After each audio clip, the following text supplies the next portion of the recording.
और ऐसा आईपीओ आ रहा है जिस कंपनी के बारे में हम जानते हैं और इसीलिए इस आईपीओ में इंटरेस्ट ज्यादा होगा क्योंकि इसका बिजनेस मॉडल हमें ऑलरेडी पता है, जो है एंजल ब्रोकिंग।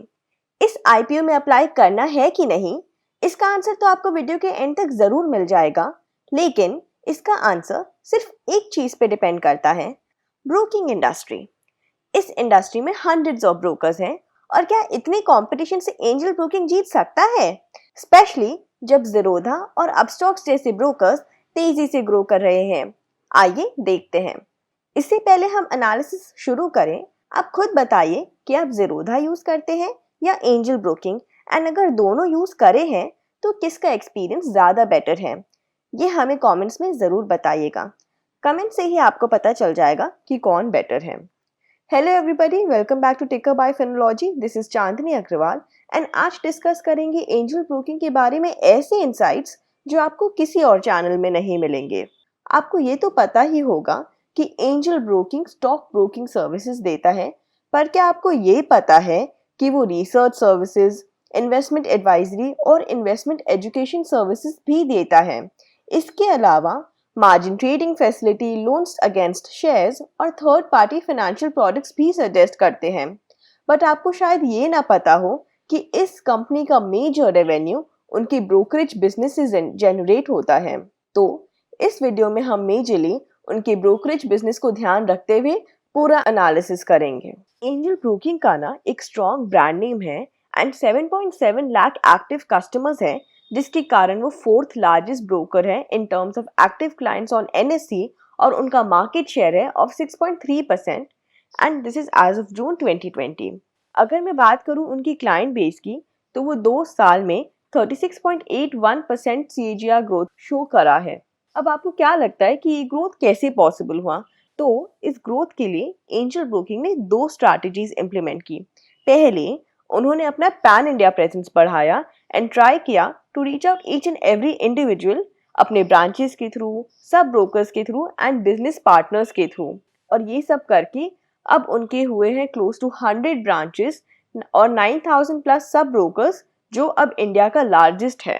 सेकेंडली, उन्होंने हेविली टेक्नोलॉजी में इन्वेस्ट करके अपने सारे प्रोसेसेस डिजिटलाइज किए और इसके साथ ही उन्होंने अपनी quality of advice, superior investing experience और पर्सनलाइज्ड सर्विस स्टैंडर्ड्स को इंटैक्ट रखा।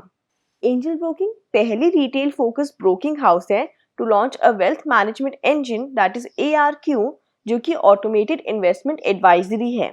इससे पहले कि मैं आपको बताऊं कि आप अप्लाई कब कर सकते हैं, IPO कब खुलेगा, या फिर मैं आपको वो सारी डिटेल्स दूं जो आपको कहीं भी मिल सकती हैं, हम डिस्कस करते हैं इस वीडियो में समथिंग दैट एक्चुअली मैटर्स। तो वीडियो को एंड तक जरूर देखना एंड कमेंट करके बताना इफ आप इन्वेस्ट करने वाले हैं या नहीं। अगर अब बात करें डिसएडवांटेजेस की, तो एंजल ब्रोकिंग एक non banking full service broker है, जिसकी वजह से उन्हें कुछ डिसएडवांटेजेस है compare to full service banking brokers and discounted brokers. First, जैसे बैंकिंग ब्रोकर्स का एडवांटेज होता है कि वो 3-in-1 अकाउंट्स ओपन करवा सकते हैं। जैसे कोई कस्टमर सेविंग्स अकाउंट ओपन करवाने आया है, तो वो उन्हीं को डायरेक्टली ट्रेडिंग अकाउंट के लिए भी पिच कर देते हैं कि आज नहीं तो कल आप ट्रेडिंग तो करोगे ही, तो ट्रेडिंग अकाउंट भी खोल लो साथ में। तो क्योंकि बैंक्स के पास इतना बड़ा ब्रांच नेटवर्क होता है और इन हाउस स्टिकी क्लाइंट्स होते हैं, तो उनको ब्रोकिंग अकाउंट्स खुलवाना इजी होता है। इसीलिए ज़ीरोधा से पहले India's number 1 broker was ICICI। और फिर कंज्यूमर्स के लिए फंड ट्रांसफर का भी कन्वीनियंस होता है। उनको डीमैट अकाउंट्स में फंड ट्रांसफर करने का टेंशन ही नहीं होता। आप ट्रेडिंग करते जाओ एंड अपने आप सेविंग्स अकाउंट से पैसे डिडक्ट होते जाएंगे। तो this is a very big convenience for traders, क्योंकि अगर आप इंट्राडे या ट्रेडिंग कर रहे हो एंड इन केस आपके ब्रोकिंग अकाउंट में पैसे नहीं हैं, तो फंड ट्रांसफर करने में ही आपको 5 मिनट लग जाएंगे और हो सकता है इन 5 मिनट में आपकी बाइंग या सेलिंग अपॉर्चुनिटी चली जाए और आप ज़्यादा पैसा ट्रेडिंग अकाउंट में तो रखना नहीं चाहते क्योंकि इंटरेस्ट नहीं मिलेगा। तो एंजल ब्रोकिंग या ऐसे non banking full service brokers जैसे एडलवाइस, IIFL, मोतीलाल ओसवाल को ये डाउनसाइड रहता है बैंकिंग ब्रोकर से कम्पीट करने में। एंजल ब्रोकिंग ने भी डिस्काउंट ब्रोकिंग प्लान्स लाए हैं क्योंकि उनको भी प्रेशर फील हुआ फ्रॉम डिस्काउंट ब्रोकर्स।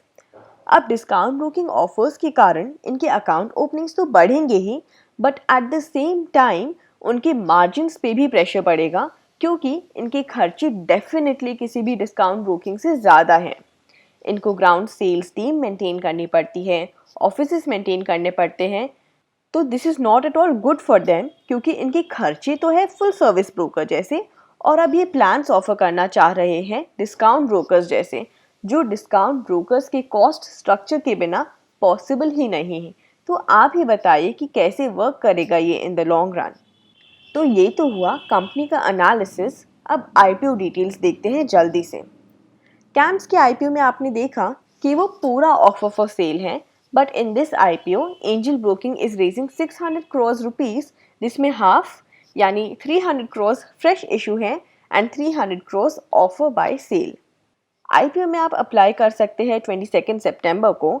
305 टू 306 का इसका शेयर प्राइस है और इस आईपीओ में 49 शेयर्स का एक लॉट है, मतलब आपका मिनिमम इन्वेस्टमेंट अमाउंट इस आईपीओ में होगा 15,000 रुपीज़। बाकी की डिटेल्स तो आप देख ही सकते हैं स्क्रीन में और आपको वैसे ही सब पता भी होगा। इंडस्ट्रियल ग्रोथ रेवेन्यू के बेसिस में अगले 5 साल में क्रिसिल का ऐसा प्रोजेक्शन है कि इस ब्रोकिंग इंडस्ट्री की ग्रोथ 11 से 12% है, कंपेयर टू पिछले 5 साल जो थी 10.5%। अभी most of the households physical assets पे इन्वेस्ट करते हैं जैसे कि gold and real estate, but gradually जैसे जैसे अवेयरनेस बढ़ रही है, फैसिलिटीज बढ़ रही है, डेफिनेटली स्कोप ऑफ ग्रोथ भी बढ़ रहा है इस इंडस्ट्री का। अब मैं बात करूँ कंपनी ग्रोथ की, तो 2020 की स्टार्टिंग से ही कोविड के समय में भी कंपनी का क्लाइंट बेस इंक्रीज हुआ है एंड जून क्वार्टर में 3.5 लाख न्यू क्लाइंट्स ऐड हुए हैं। इस ईयर के फर्स्ट क्वार्टर में 85.21% क्लाइंट्स डिजिटली एक्वायर किया है एंजल ब्रोकिंग ने एंड रिमेनिंग 14.79% एक्वायर किया है 11,000 ऑथराइज्ड पर्सन्स के नेटवर्क से। नंबर ऑफ एक्टिव क्लाइंट्स की बेसिस पे एंजल ब्रोकिंग 4th पोजीशन में आती है एंड मार्केट शेयर के बेसिस पे एंजल ब्रोकिंग का 6.3% शेयर है, कंपेयर टू जीरो था उसका 16% शेयर है।